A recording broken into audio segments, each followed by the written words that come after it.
because every time I think, oh, we've done a great job and we're through, we're 15-year-old, and then suddenly you hear something from some customer and they say, oh, by the way, thank you so much for delivering that at that point in time, and you're like, oh wow, we are still making an impact. So I would say it's mind-blowing. It has immense potential. It is changing the life of customers. It is impacting and enabling so many small businesses, individuals who wanted to do the business on their own. So in a way, it's driving its own economy and creator economy.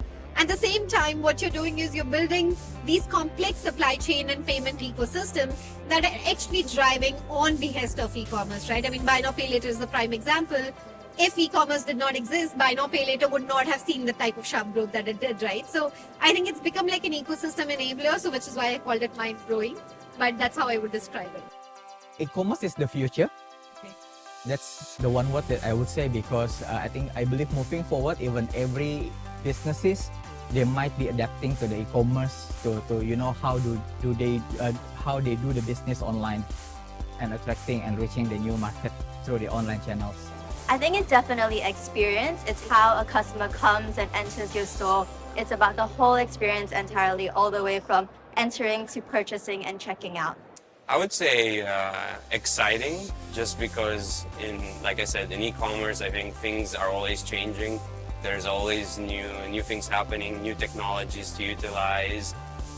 So I think, in my experience, there's never been a dull moment or, a day where I wouldn't be waking up motivated to work, because there's always new things to learn and there's always new problems to solve. So that's e-commerce in a nutshell. I think collaboration specifically on the stakeholders who are within the payment ecosystem, right? So collaboration, like first the consumer understand what they want, provide what they need, and all of the other parties like gateways, schemes, acquiring bank, there should be a collaboration and communication with them, because all of us are have a stake in this single payment, right? Every single payment. So there are problems, but definitely if the communication is there, we're able to tackle it and then eventually find a solution. I would say fun. If you are having fun in this industry, you will get quite the feeling of gratitude, or the feeling of how would say happiness when people start using your product is there. So not only did you have fun, but you were able to kind of like make other people happy as well.